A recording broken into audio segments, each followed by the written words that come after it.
If you run a small food business and customers aren't finding you, if sales feel random, if you're working nonstop but still wondering how much money you're actually making, this episode might be uncomfortable because today we're walking through exactly why most small food businesses fail and how we would fix one before it's too late. Before we get into it, make sure you're subscribed. This isn't motivation, this isn't hype, this is real operator work. And if you run a business, you're in the right place.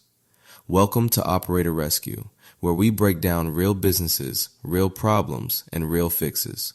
I'm your host, and this is Notebook of a COO. Today's episode is about a small food business owner, we'll call her Mary, and her custom cookie business. Her name is changed. Her situation is not. Mary is a single mom. She loves baking. She loves giving cookies to friends, neighbors, school events, community fundraisers. Baking made her feel alive again.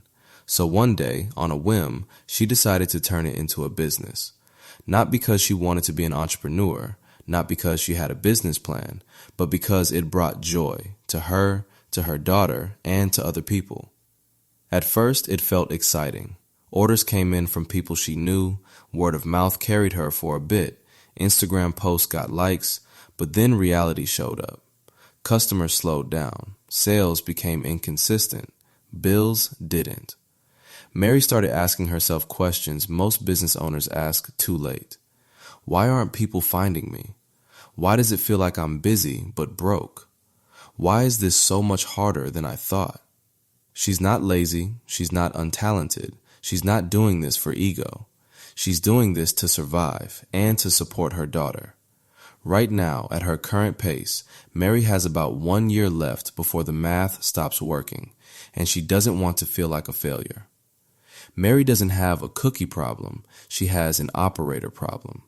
And that's not an insult, it's a diagnosis. Because most small food businesses don't fail from bad products. They fail from invisible numbers, undefined offers, and zero acquisition strategy. So let's talk about how we'd rescue this business. Now let's move on to the framework, how we'd fix this. Fix number 1, know the numbers or nothing else matters. This is non-negotiable. Mary does not know what each cookie actually costs to make, her true profit per order, which products help her business and which hurt it, ingredients, packaging, time, overhead. If you don't know your cost of goods sold per item, you are guessing, and guessing is expensive. We would sit down and break this down line by line, not estimates, not vibes, actual numbers. Because once Mary knows what she can make cookies for, what she must sell them for, and where her margins actually live, she stops undercharging. She stops bleeding silently. She starts making decisions like an operator, not a hobbyist. Ideas don't scale businesses, margins do. Fix number 2, stop selling cookies, start selling clarity. Right now, Mary sells custom cookies. That sounds nice. It's also vague. Customers don't buy vague, they buy clear. We would immediately narrow her offers, productize her best sellers, create clear packages people can understand in seconds. For example, event cookie packs, monthly treat boxes, school or community bundles. This does 2 things. It reduces decision fatigue for customers. It makes Mary easier to refer.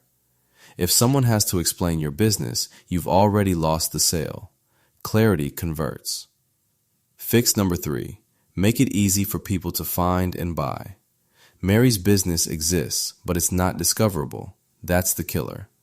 We would focus on 1 primary acquisition channel, not 5. A clear call to action. A simple path from interest, purchase. Not more posting, not more stress, better positioning. Local visibility, clear messaging, simple ordering. If customers can't figure out what you sell, who it's for, how to buy, they don't buy, silently. What's the takeaway? Mary doesn't need a miracle. She needs visibility into her numbers, focus in her offer, and a system that works for her, not against her. And if you're listening to this thinking, this sounds like me, you're not broken. You're just operating without a framework. This is Operator Rescue. Real businesses, real problems, real fixes. And remember, wherever you are, that is exactly where you are supposed to be. But that does not mean you have to stay there. Until next time.